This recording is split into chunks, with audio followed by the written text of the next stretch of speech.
Sa kabila ng pagkuha at pagtapon ng China Coast Guard ng ilang supply para sa ating tropa sa BRP Sierra Madre, resupply mission ng Pilipinas, pangkalahatan naging matagumpay ayon sa AFP.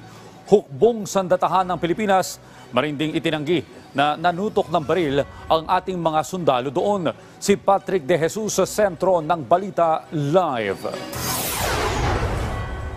Audrey, kinumpirma nga ng Armed Forces of the Philippines ang pagkuha ng mga tauhan ng China Coast Guard sa mga supply para sa mga Pilipinong sundalo na nakaistasyon sa BRP Sierra Madre sa Ayungin Shoal. Sa inilabas na video ng AFP, nakuha noong May 19 habang nagsasagawa ng paradrop o airdrop resupply.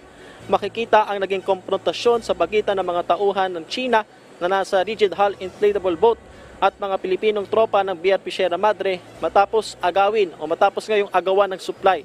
Itinapon pa raw ng China Coast Guard sa dagat ang mga nakuha nilang package nang malamang mga pagkain ang laman nito. Pero kaagad din naman itong na-recover ng mga sundalong Pinoy. Kinondena naman ito ng AFP at tinawag na illegal ang ginawa ng China.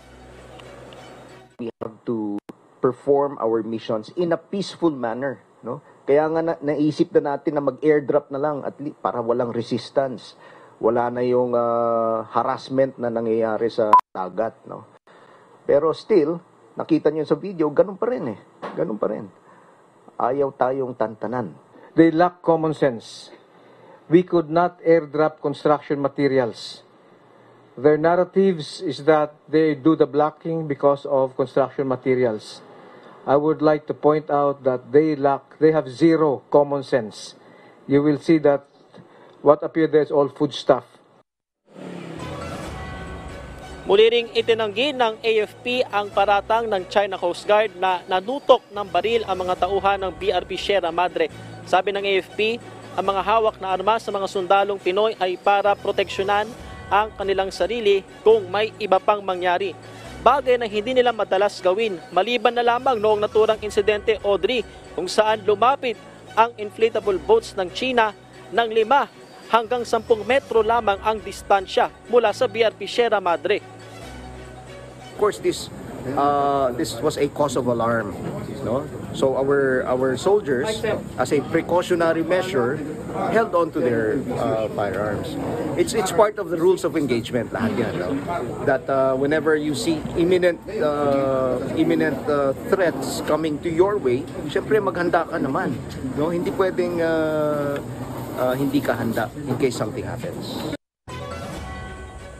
Kinumpirma rin ng AFP na hinarang ng China ang medical evacuation sa isa sa mga sundalong Pinoy mula sa BRP Sierra Madre na nagkasakit. Pero sa kabila nito ay nadala pa rin siya sa Palawan sa tulong ng Philippine Coast Guard. Samantala, Audrey, nagkaroon din ng military exercise ang People's Liberation Army Navy ng China sa Sabina Shoal noong June 2 at inulit daw ito kahapon. Audrey. Okay, Patrick, tama ang pamahalaan, ano? Para makaiwas na sa resistance, ginawa natin airdrop na lang. Is it possible na magbago tayo ng strategiya, gayong yung airdrop na ginagawa natin, nakagawa pa rin ng paraan ang China Coast Guard para harasin yung ating mga tao doon o yung ating Coast Guard? Yes, Audrey, yan ngayon nakakalungkot at nakakabahala. Gumawa na ng paraan ng Pilipinas para magkaroon ng less resistance sa resupply mission. Pero hanggang dito, hindi pa rin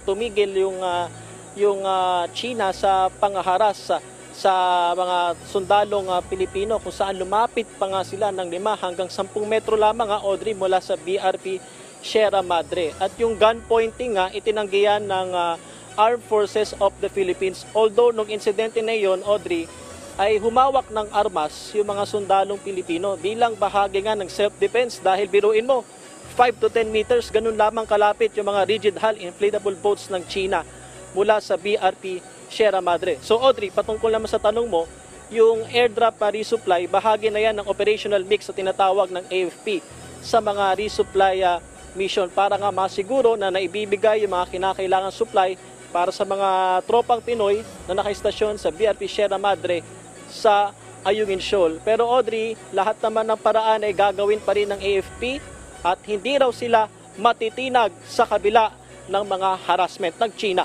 Audrey. Maraming salamat, Patrick De Jesus.